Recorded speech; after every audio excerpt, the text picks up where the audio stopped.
Spider-Man. It's like Amazing Spider-Man 2. Is that what it is? I actually did kind of like that movie. Because I mean, Amazing Spider-Man 2 was like another case of the what's everything that we can do well? How can we perfect that? And then how can we just destroy everything else you possibly loved about this? Okay, they did the right thing. They killed off Gwen Stacy. That's what was supposed to happen. Spoilers in the local recording? Bruh. Bruh. That comic book has been out for a long time. Nobody reads comics. No one reads comics. I don't. Actually, no. I read the Wikipedias. Yeah, dude, Wikipedias, man. Now, comics are actually dope. Comics are dope. And Phorcys is actually proven to be the optimal Pokemon here on Pokemon Stadium. Taking that first talk, but wow, Fuzz. Right idea with the teleport, but even if he misses with the Shadow Claw afterwards, he's still in a great position to get the KO via that up throw. Oh, that was dangerous. He burned his float up underneath the stage. But he made it back. But definitely a missed opportunity on Phorcys in that could have been punished for easy gimp on Fuzz. Ooh. Fuzz trying to figure out how he's going to contest. I love his usage of the up tilts there. Just a really smart option to deal with Phorcys whenever he was in the air. So yeah, a mixture of short up float cancel, up air, and up tilt. They look very similar, but like interchanging them and mixing them up because they have slightly different qualities. That's a good way to throw off your opponent, and that's something I see Fuzz do every now and then. Because either you could do the up tilt or you can do essentially a grounded up air. And yeah, Tyler's great with the float stuff. Oh yeah. And coming from a Peach main, he knows what he's doing. Yeah, he knows. I mean, I'm the Peach main. He's not the Peach main, but yeah, this man looks like he had a Mewtwo main hardwired into his genetics. Oh yeah, well he was originally Captain Falcon in Ganondorf. He has a good Captain Falcon. He has a great Ganondorf as well. But I don't know, something stuck with him in Mewtwo. Oh, something definitely stuck with Phorcys as well. Greeted again by the receiving end of that back air from Fuzz. Well, something that has been consistent is that Phorcys, I think, has done a good job of kind of controlling, dictating the momentum and the pacing of the game. And what Fuzz is basically forced to do is just hang in there, right? He's forced to answer back. It's like a game of horse whenever I look at this match. Oh, the patience on the ball. Patience on the shadow ball. And Fuzz closes the distance and gets that shadow claw. Okay, Fuzz is doing a great job, you know, using the teleport defensively. Yeah. Something I haven't been seeing as much from him is his defensive uses of the teleport. Yeah, he uses it both to create space and to close space, which is just so fun to watch. And it's like a constant mix-up with your opponent. And I've seen, you know, up until now, I've seen a lot more of the former rather than the latter. Correct. But hey, San Antonio's back. San Antonio's full of homies. Big stage spike from Phorcys. Okay, so Phorcys is up in a matchup that he usually loses. Fuzz wins more often, but it's nowhere near as bad as, you know, Phorcys and Mojo, as we just saw before this. But if I were a betting man, I would put you know, I put Fuzz and Mojo up for grand finals, but I do have a little bit of bias because Fuzz is also originally from College Station, like I was saying. I can definitely see why. You know, Fuzz throughout this tournament has proven to be a fantastic player, but the very same can be said about Phorcys. Oh yeah, third. He's getting third. Incredibly impressive from him.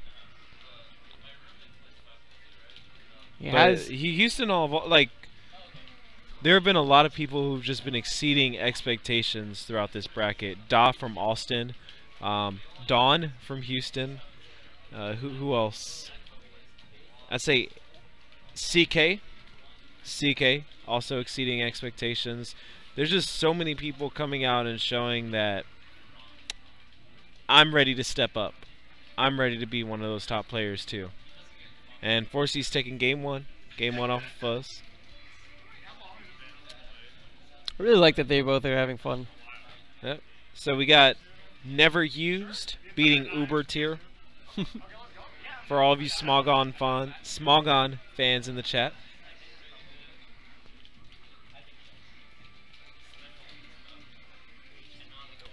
Fuzz is going to be finding the opening whenever as we start game 2, but just the way that Phorcys answers back so consistently with these grabs.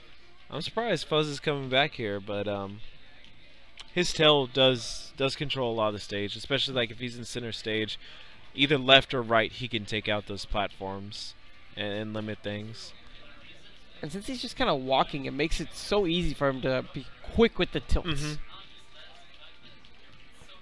Mewtwo has such this ominous, eerie walk, like he's slowly creeping toward you, because his feet are like, he's on his tiptoes, so he's using his mind to come at you. Definitely makes it scary to contest. Great shield from Fuzz. And that's going to put Phorcys off stage and off a stock. I don't know about you, but I would be terrified if a giant mutant cat was floating toward me, nice and slow. Oh my god, is Mewtwo really a cat? I mean, he has feline inspirations. He's not a cat, but Mew and Mewtwo, like Mew, for example, is named based off the onomatopoeia of cats. Mew, meow.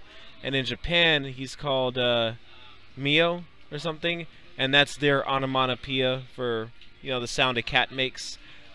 So Mew is definitely based on a cat. Mewtwo maintains those features, being the clone of Mew.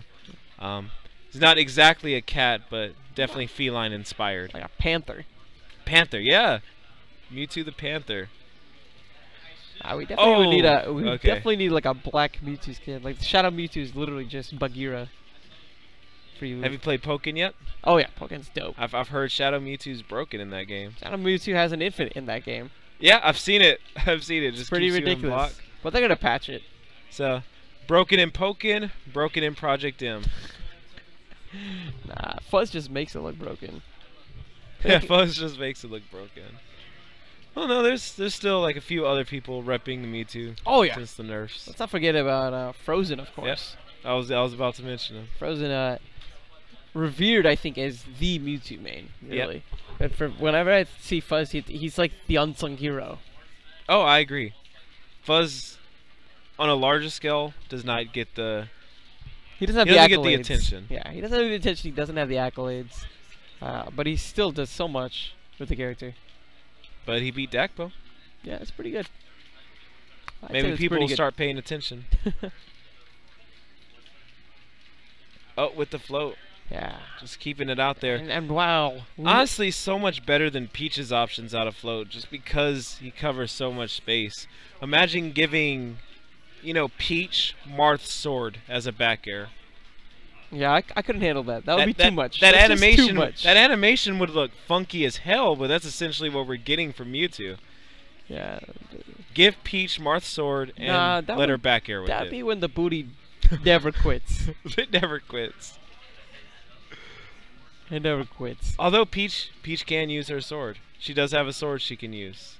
You call the I guess like the beam sword? Oh yeah, you're right. You're right. You pull it out instead of a turnip. And Project M / Brawl's beam sword is on a whole nother level compared to like Melee's beam sword. It's so big. Okay. Phorcys in a good spot.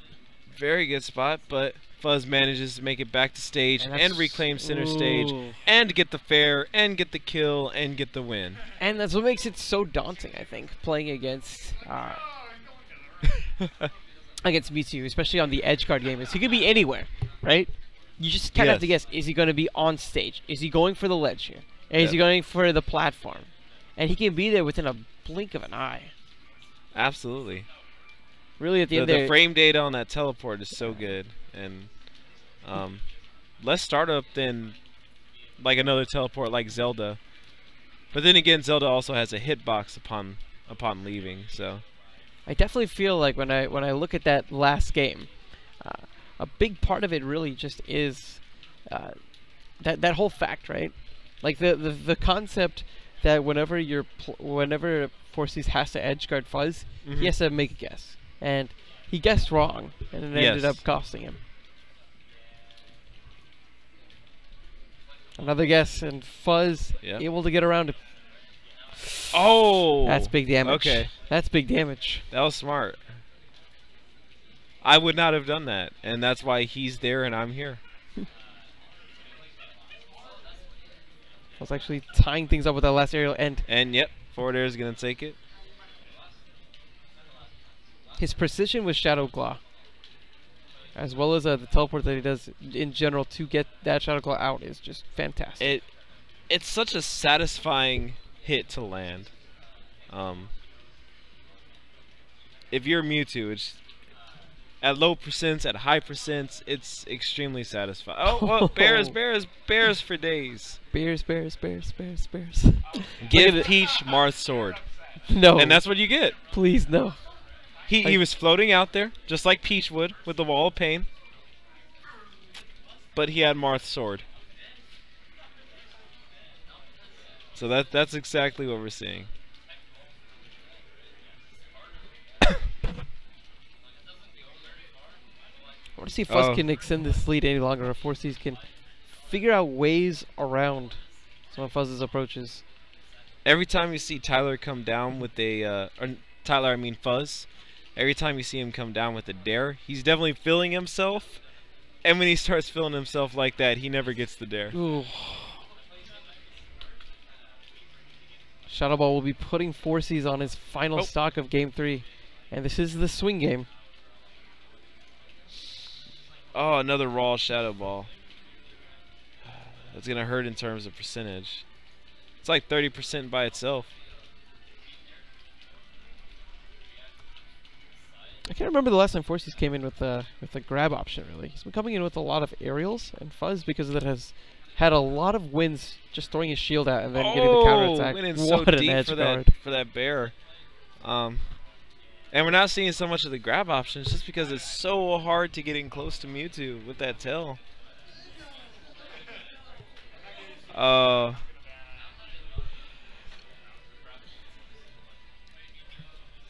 we're going to do something other than Stadium. Yeah.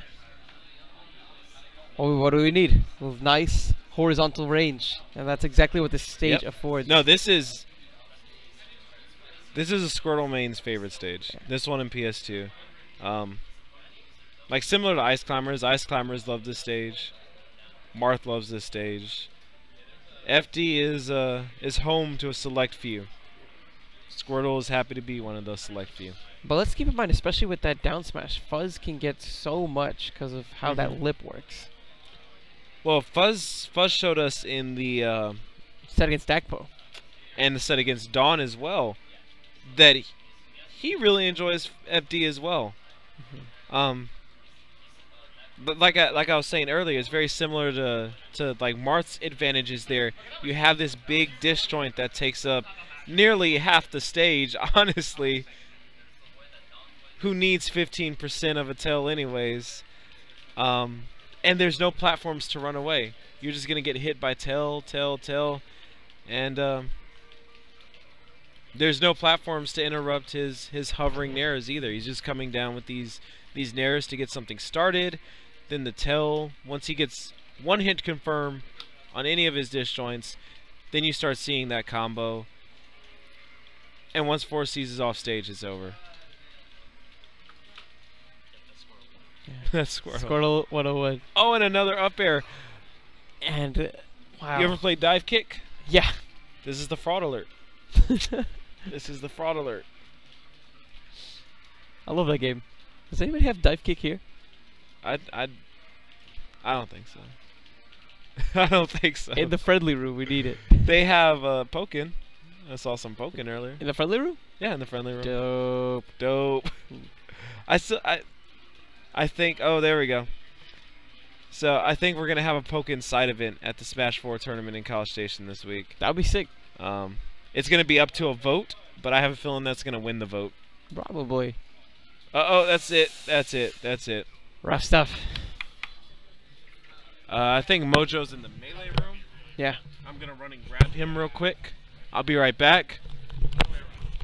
Tyler, don't go and grab